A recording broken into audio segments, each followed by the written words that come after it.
So I'm headed to work. Coming across the mountain, I get to the place that I pulled in at to show you guys. And as I'm coming around the bend, because it's on kind of a turn, here's a state cop sitting in the middle of the road. Here is a animal control and another deputy, I guess you could call it, up here from the county. And then there's these two people standing there that I could tell was campers. Well, as you know, I run the Ghost City Tours in Gettysburg.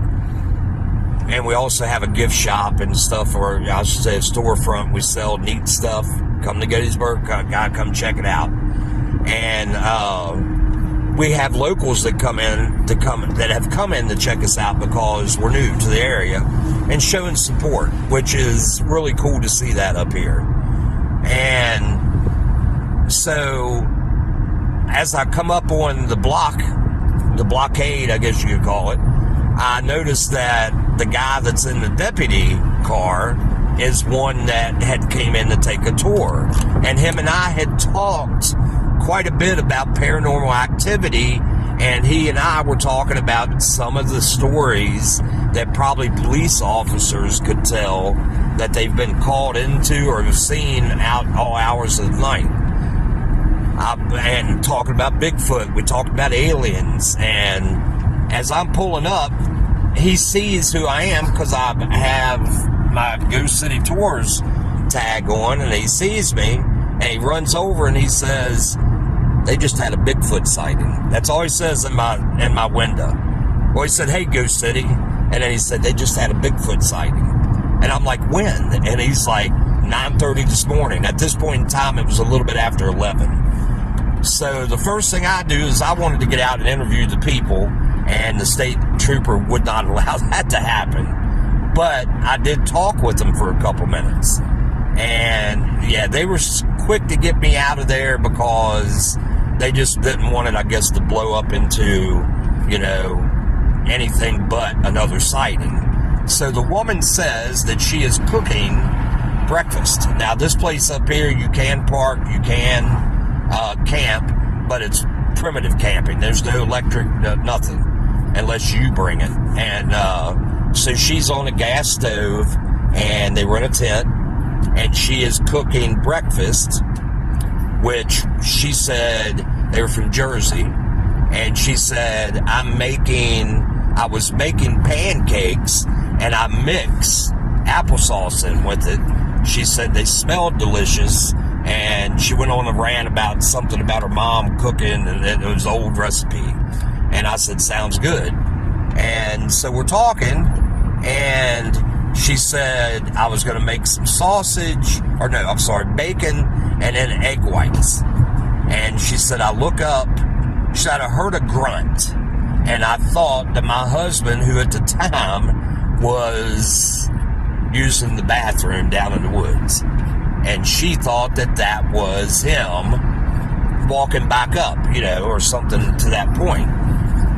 Little did she realize that it wasn't, and she said as she flipped one of the pancakes off onto a plate, she looked up across the parking lot where we had went in at that trail. Remember I said, remember that? And she sees, she said, the biggest animal she's ever seen in her life.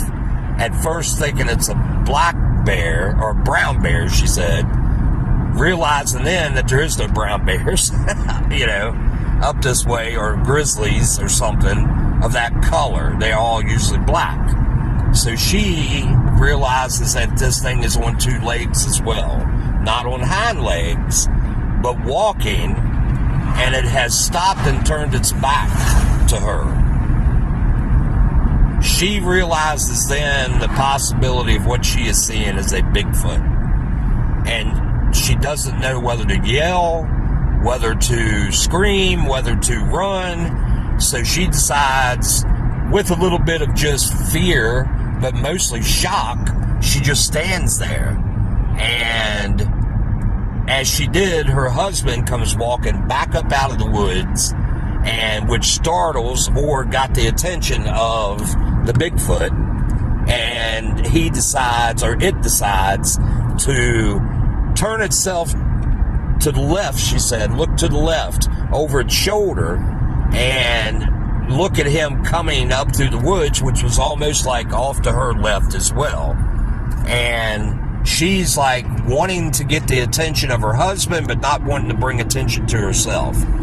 So she's looking at him, and I guess, you know, people, when they're with somebody for a while, they know the looks that they give.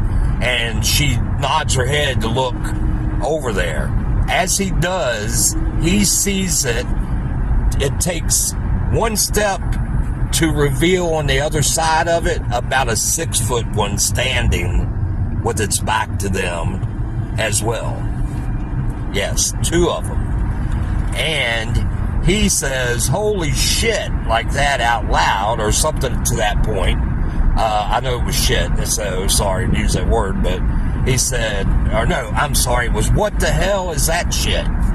And as soon as he said that, it took, the small one took like a big step and off, and the big one seemed to stay there to watch as the other one took. Now, could this be the father looking over the baby, or was it, I mean, 6'5", 6 foot tall? I mean, I would think that it's a little bit more of a baby, but could it be a youngin', or was it the female and it was watching her, making sure she was getting away?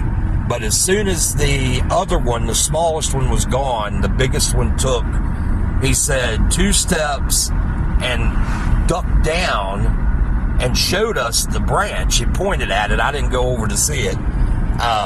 And at the same time all this is going on, you got to realize that the state cop is not liking the fact that this story's being told.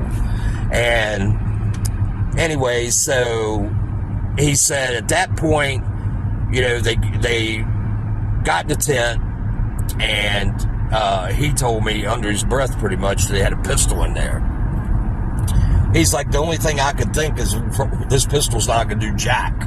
And but that's what he got. And he said, you know, he was planning on maybe trying to scare it off. When they came out, he said there was no sign, trace, no sound, nothing. Like they just disappeared. So I called my good friend and tell her about it. And I'm not going to give a name just because she is doing an episode of what she did when she went up there. But she decided, she lives in York, and decided to haul butt down here and go up there. She was one of the mediums that was with us when we were there the few nights before, or the week before. So what ends up happening that night is we end up going to this big parking lot that I've had in another episode that was prior to this. And what ends up happening is we took a trail, and we were told that that's where some of the sightings had been, and they'd been all over this area. So we took the trail. We ended up going down, finding, like, I would call it a logging road, some kind of access road that was big enough to take a vehicle if you wanted to, but they had the road closed off, you know, stuff like that. But we took it walking. They had it closed off to traffic. There was some signs of possible Bigfoot that could be in the area. We seen some breaks in trees that were, you know, 7-8 foot high, that were fresh breaks. But even around that same area, we would see trees that were bent over to the point that they almost looked like they were bent over and tied off at the bottom. But then you would go looking to see how they were bent, and these things were almost looked like strategically bent, you know, for, like, how can I put it? Like they started on the root end of it and just started bending it a little bit at a time, going up the tree, and then they would go back and start over until finally the tree would just give without breaking and bend almost completely to where the top was touching the ground in like a big U.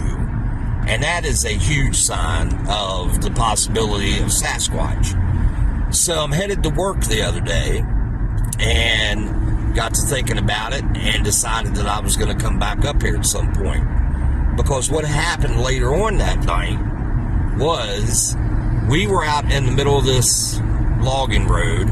I started doing a couple hoops and a couple whistles and, you know, tree knocks and stuff like that. We were all doing that, not getting really a whole bunch of response or anything, you know, at that point in time. But what we did end up getting is we started to see, and I'm actually here now, so I'm going to pull in here, and I'm not going to take much time because there could be people up here camping. I don't know. Anyway, I'm going to cut this out for a second and see if you can see where I'm talking about. So this here, guys, as you see, it says Teaberry Parking Area, Machaw State Forest. And sorry that it's not much more light out, but as you can see, this is one huge area, and you have some paths going that way, stuff like that. So we come down and we park down here to the right, and we actually entered right here. As you can see, that path right there, which took us out to that logging road. So remember that little path, and as you can see how dense and thick this is out here. And if it wasn't so nasty weather out, I'd get out and see what we couldn't interrupt maybe. So what ended up happening that night is we ended up going into a pretty good, I'd say, half a mile hike back, if not a little bit more. The coolest thing that happened at first is I saw a white owl with black, like it had a few black feathers up top, looking at me. I tried to get the guy that was running the camera to get down there where I was at, because I was like 50, 75 yards ahead of everybody. And as you can see, they even have paths across the street there. And these are all places, man, like I said, that, you know, you can go. That says snowmobile, you know, path, but obviously this time of year, it's not going to be used for that. And I don't know if you can see that, but that's what it says right there, snowmobile trail. So anyhow, that night, we ended up, you know, we did get what we thought was maybe a knock that came back, but we couldn't 110% say so. But what we did get that night was we were told later on that this is where some of the bodies were found of these young men, or where the deaths happened. Can't speculate, and I'm not going to. I can only go by what we've been told. And like I said, I do know for a fact that there was deaths up there, but I don't know. I've heard 9 boys were killed, this and that. I have not found anything, but I haven't researched as much as I could to really see that, and I will put some effort and time into that, a little more, to see if that's true. I do know, or how many it was. We knew that some died there. But what ended up happening that night was, as we're walking back down the path, one, we had something thrown at us. So it could be Sasquatch, you know, don't know. But at the same time, we also had some very gifted mediums with us. Actually, it was 2 of them. I guess psychic as well. And both of them I highly regard as in having good gifts. And what ended up happening is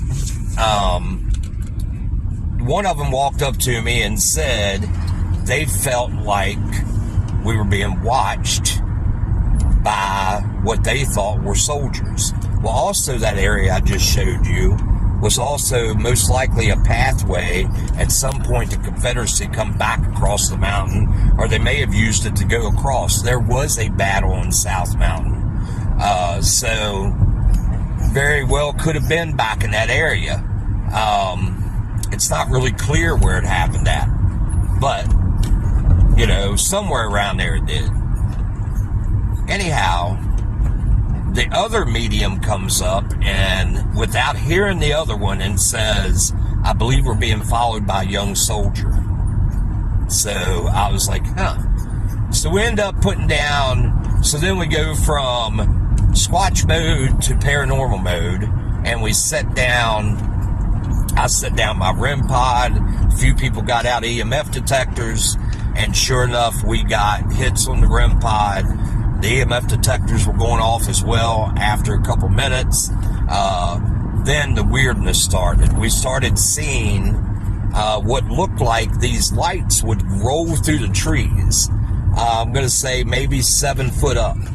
And they would start out as bluish green lights. And when they ended up zipping past us, and this was not like right on top of us, they would end up being, they would turn from a blue into a red almost. Then vice versa. It was red turned into a blue. Then noises started. You could actually hear what sounded like people walking up on you.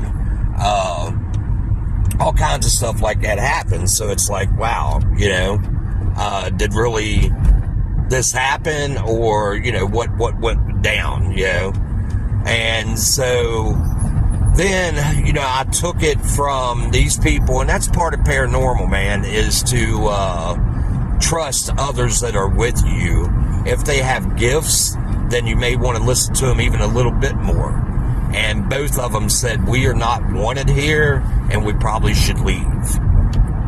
Usually, depending on who I'm with, I usually don't leave too quickly. I will not push the envelope, and I won't provoke, but I will silently provoke by not just leaving at that point in time, because obviously there's times that things that are up to no good want to just get you out of there so they can continue to do the bad stuff they're doing. And sometimes if you are in a spiritual warfare, and especially on behalf of someone else, you just don't listen to them and walk away.